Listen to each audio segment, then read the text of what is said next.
Ce sont des biens que tu partages avec eux. Pourquoi? Parce que tout ce que tu as pris ne t'appartient pas. Vous êtes en alliance avec eux. Donc tout le mal que vous faites, le diable envoie des anges de mal spécialisés dans ce domaine-là. Et ensemble, vous volez. Ensemble, vous faites des orgies. Ensemble, vous convoitez. Ensemble, vous êtes dans les désirs du sexe. Ensemble, vous êtes dans la haine, dans le mal, dans la destruction.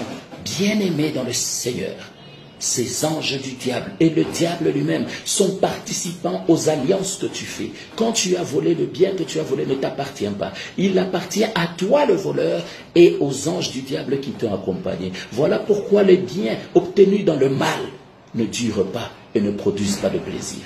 Ils sont destructeurs. La tricherie n'apporte pas le plaisir. L'infidélité n'apporte pas le plaisir. Quand je parle d'infidélité, vous devez faire la différence. L'infidélité ne signifie pas nécessairement le sexe. Lorsque Dieu parle d'infidélité, il y a le serviteur infidèle. La Bible dit que l'infidélité signifie l'insoumission, la désobéissance, le non-respect de lois de l'Éternel, des lois d'un ménage établies par l'Éternel Dieu Tout-Puissant. Faites cette différence et cette nuance, s'il vous plaît. C'est pour cela que vous verrez, même lorsqu'il y a un pillage, vous trouverez une personne de Mamas qui prend un congélateur de 500 litres chargé des biens sur son dos. Il peut partir de Bandal, de la ville, jusqu'à Bandal. S'il vous plaît, quelle énergie! Ça a souvent étonné les gens à chaque fois qu'on a eu des pillages dans cette ville. Vous êtes sûr qu'il l'a fait seul? Mais s'il a cette énergie, comment est-ce que le lendemain, juste pour pousser le congélateur, que ça laisse un espace à la porte, il en est incapable? Posez-vous la question. Il ne l'a pas fait seul. Le plaisir que tu as à l'extérieur, que tu sembles découvrir, tu crois que cet homme est un Dieu, c'est un feu au lit. Bien-aimé, je vous réveille. Personne n'échappe au témoignage de sa conscience. Réveillez-vous au nom de l'Éternel. C'est par Jésus-Christ que je m'adresse à chacun de nous. S'il vous plaît, éloignez-vous de ces choses, car elles conduisent à la mort. Qu'est-ce qui se passe à la fin? Lorsque vous voulez en faire un usage, vous verrez que le diable va vous enfoncer dans les désirs sexuels avec cette personne parce que vous avez l'impression que vous avez rencontré Dieu. Au point d'oublier votre maison, au point d'oublier vos enfants, au point d'oublier l'essentiel. Et même votre vie de prière va baisser. Pourquoi?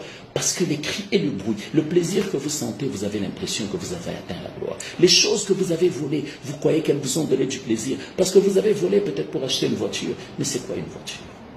Vous avez volé pour acheter une maison qui demain vous sera arrachée parce que vous avez mal acheté. Les biens du mal ne produisent que le mal. Les biens de la grâce ne produisent que la faveur de l'Éternel. Choisissez ce que vous avez à faire. C'est l'Éternel qui parle. Dans ces choses-là, quand vous marchez, vous êtes en alliance avec le diable.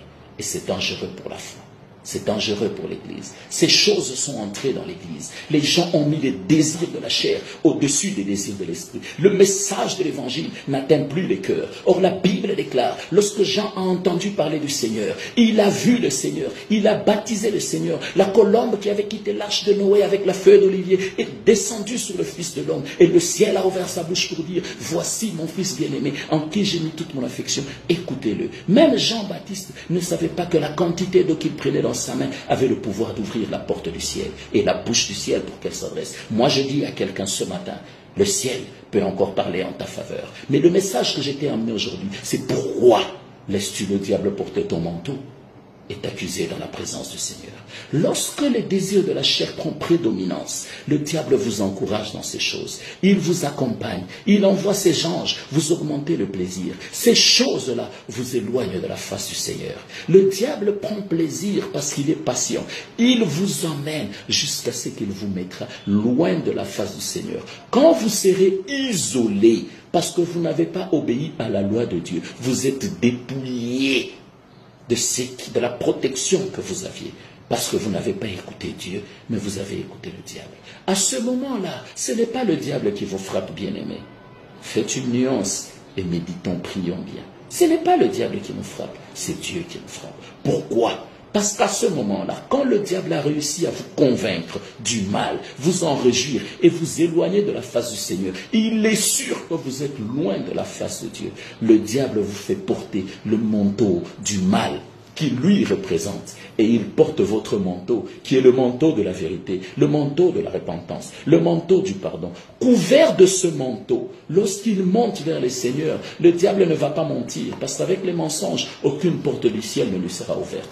Le diable porte la vérité et il arrive devant l'Éternel, devant ses anges. Il humilie ton Dieu en lui disant, mais voilà ton serviteur en qui tu as mis toute ta confiance. Voilà ton racheté en qui tu as cru. Regarde dans quoi il est.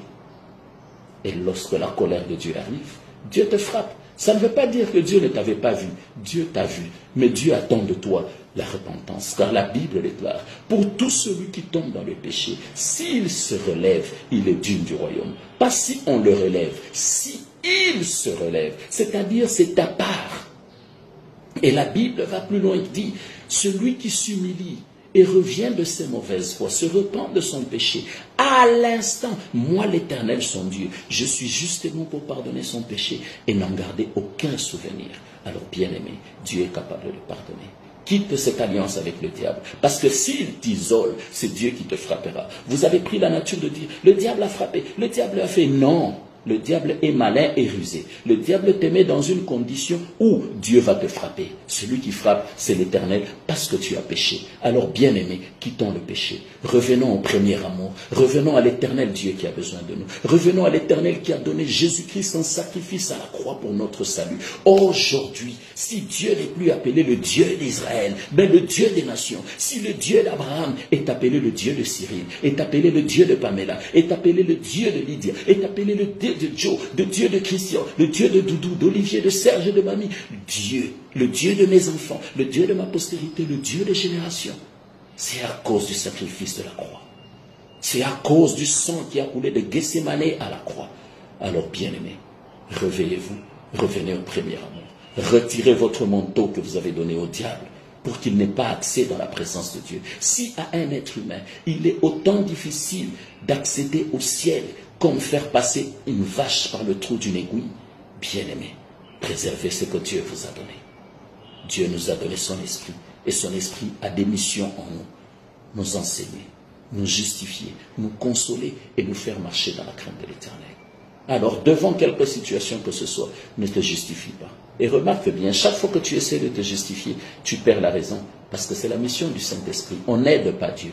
Laisse le Saint-Esprit te justifier. Laisse le Saint-Esprit t'enseigner. Laisse le Saint-Esprit te consoler. Et laisse le Saint-Esprit te faire marcher dans la crainte de l'Éternel. Et tu verras la gloire de Dieu. Tel est le message que j'ai ce matin. Celui qui l'a compris, qu'il bénisse l'Éternel. Car il est écrit, le jour où tu entends le message de l'Éternel, ne dis pas que ce n'est pas ton jour. Parce que ce n'est pas toi qui décides si c'est ton jour ou pas. Ce que tu as à faire, fais-le avec force. Car c'est ton jour aujourd'hui. Que Dieu bénisse son peuple et qu'il vous accorde sa miséricorde. Au nom de Jésus-Christ.